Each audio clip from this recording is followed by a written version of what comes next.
जय गुरुदेव। एक भक्त माना तो यह जाता है कि आनंदमय कोश में भ्रांति या तमोगुण का नितांत अभाव है। माया के लिए यह स्थान ही नहीं, यहाँ केवल आनंद ही आनंद है। इसीलिए इसे आनंदमय कोश कहा जाता है। महाराज श्री, तुम यह भूल रहे हो कि यदि इसे आनंदमय कोश कहा जाता है तो इसे कारण शरीर भी कहा जाता है। आनंद कोश का कारण आनंद नहीं हो सकता। इनका कारण तो माया ही हो सकती है। जैसा कि मैंने कहा कि आनंदमय कोश में पहुंचने पर जगत का अभाव हो जाता है। त्रिगुण वासना विकार सब शांत हो जाते हैं।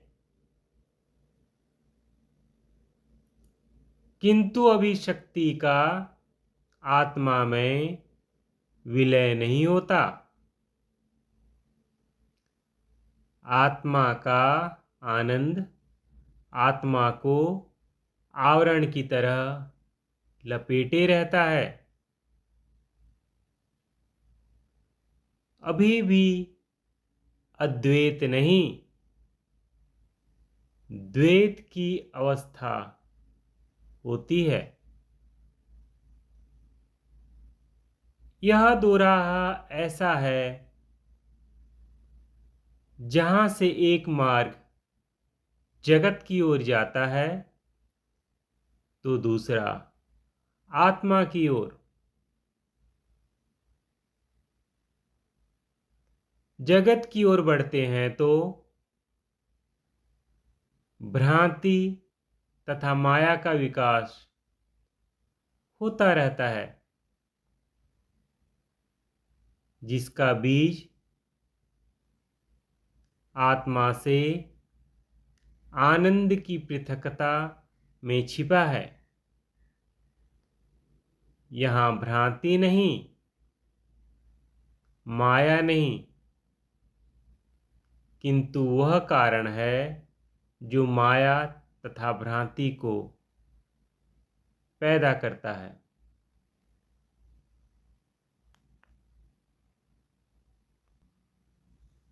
बाकी रही बात कि इसको आनंदमय कोश कहा जाता है, तो इसका कारण यह है कि यह आनंद प्रधान है।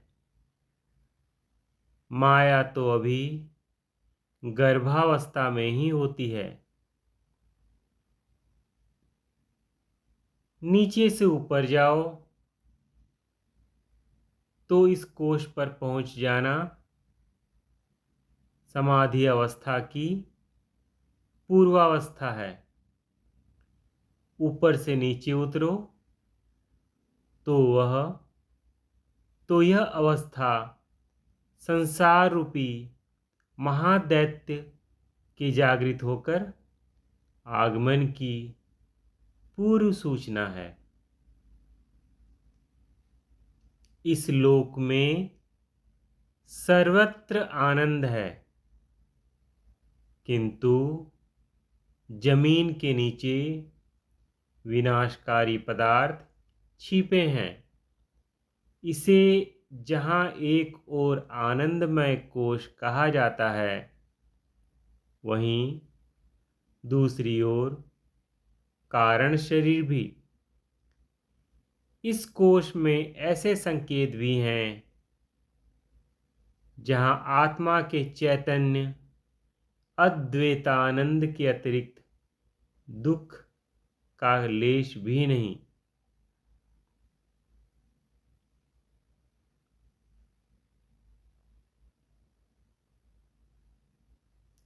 इसी कोश में ऐसी प्रबल संभावनाएं भी हैं जहाँ बहिर्विधि की असंख्य दुखमय, वासनामय तथा मिथ्या धाराओं के अतिरिक्त सुख का लेश भी नहीं।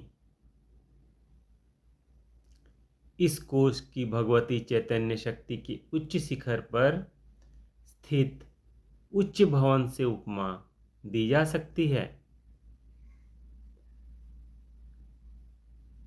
जहां से एक ओर शुद्ध आत्म तत्व दिखाई देता है तो दूसरी ओर दुखमय जगत, जिसकी दृष्टि निरंतर आत्म तत्व पर स्थित रहती है, उसे ही ऋतंभरा प्रज्ञा कहा जाता है।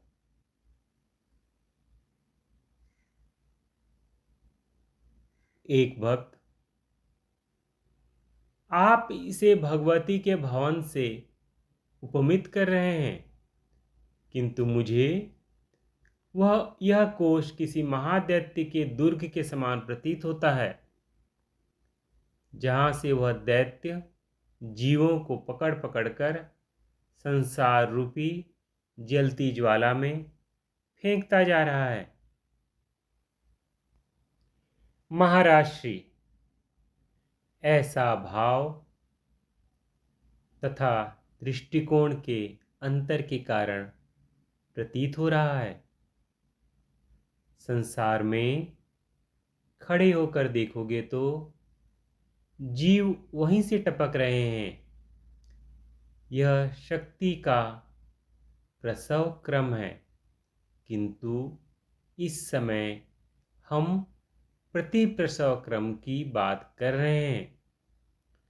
तुम प्रसव क्रम की पीड़ा व्यक्त कर रहे हो।